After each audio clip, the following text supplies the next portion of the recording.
The stage was a kaleidoscope of flashing lights, a pulsing, hypnotic vortex of sound and color. The crowd, a vast ocean of humanity, moved as one, lost in a rhythm that felt both ancient and futuristic. And at the center of it all, a young man with headphones, his hands moving with an almost spiritual precision over the mixing board. He wasn't a singer or a guitarist. He was a maestro of the digital age, a composer whose orchestra was a symphony of beats, melodies, and bass drops.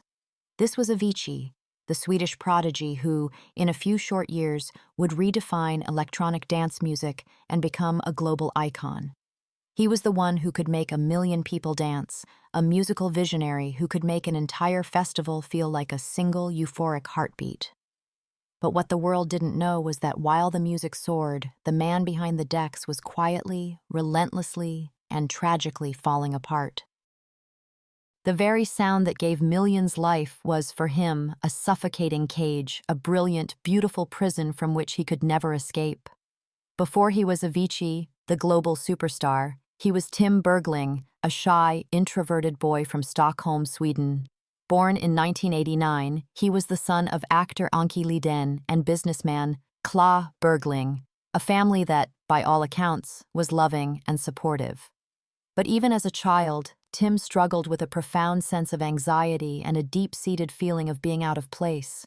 His refuge was his bedroom, a sanctuary where he could lose himself in the pixelated worlds of video games and eventually the intricate, layered universe of music production.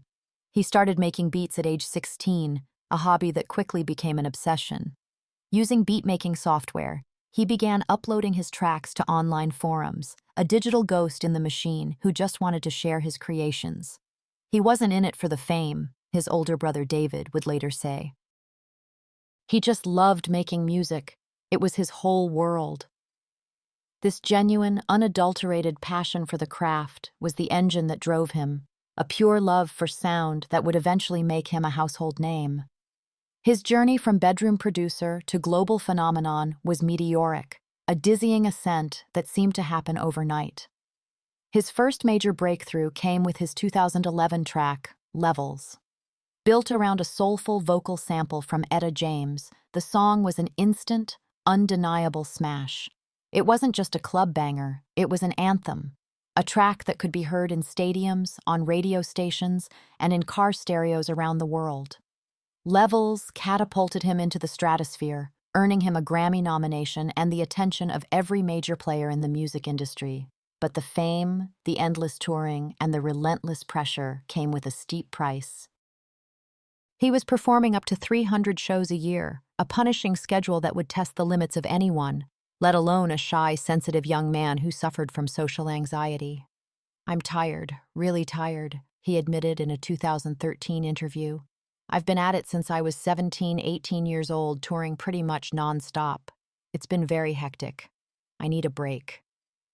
But in the cutthroat world of EDM, where a DJ's value was measured in flights, festivals, and late nights, breaks were a luxury he felt he couldn't afford.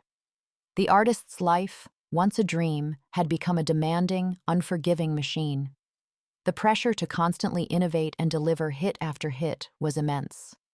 But in 2013, Avicii did something that no one saw coming. He released the album True, an audacious, genre-bending masterpiece that blended his signature electronic sound with elements of country, folk, and soul. The lead single, Wake Me Up, featuring the soulful vocals of Aloe Blacc, was a radical departure, a bold experiment that many critics initially scoffed at, but the public embraced it wholeheartedly.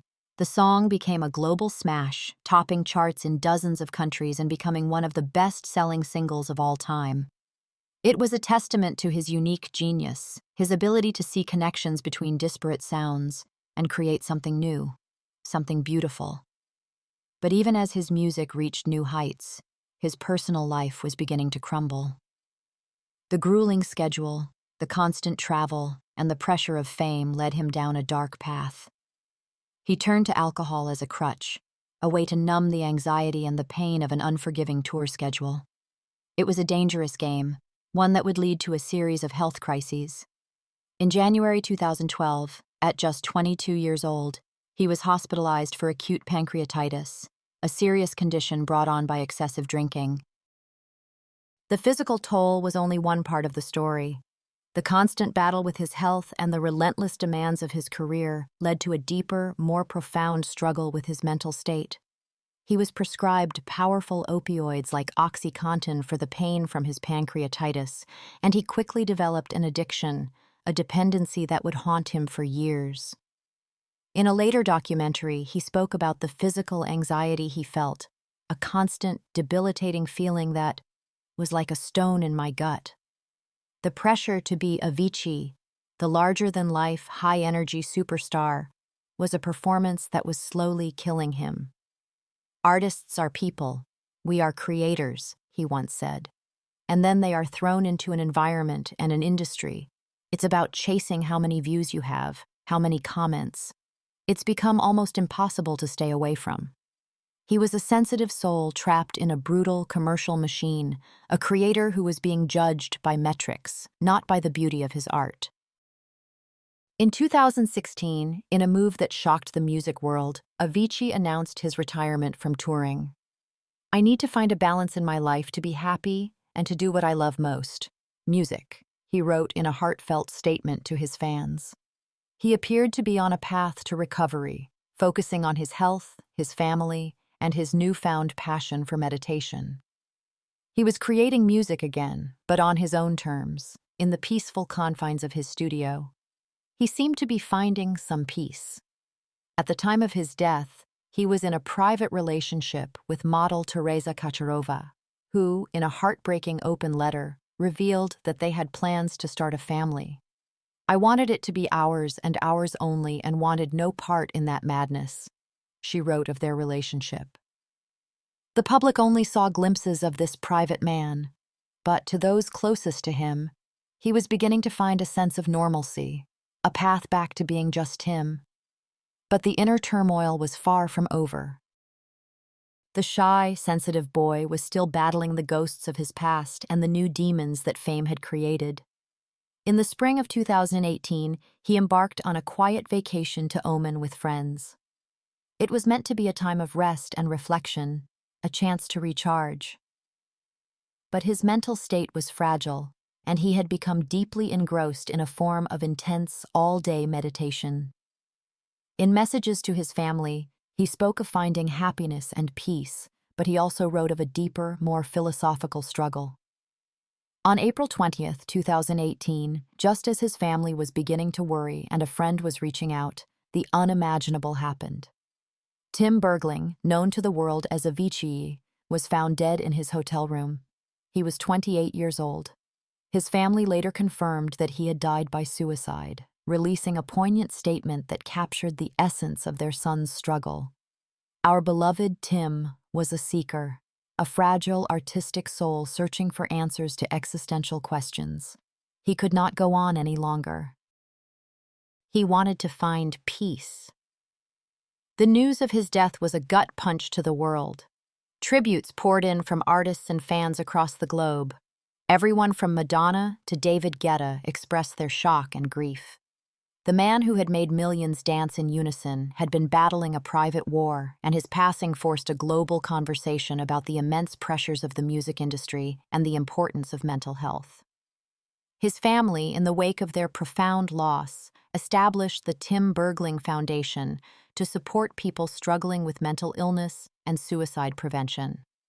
It was a fitting tribute to a man who, in his own quiet way, had tried to help so many people find joy and hope through his music. His posthumous album, Tim, released in 2019, was a final, poignant gift to his fans, a last glimpse into the mind of a musical genius. In the end, Avicii's story is a tragic and beautiful paradox. He was a man who brought so much light and joy into the world, a shy and gentle soul who could make a million hearts beat as one. But behind the thunderous applause and the blinding lights, a fragile boy was fighting for his life. His music remains a powerful and emotional legacy, a sound that is both a celebration of life and a profound elegy for a life lost too soon. The beats still drop, the melodies still soar, and the world still dances. But now, In every perfect synth chord and every uplifting chorus, there is a lingering whisper of the immense cost of that beautiful sound.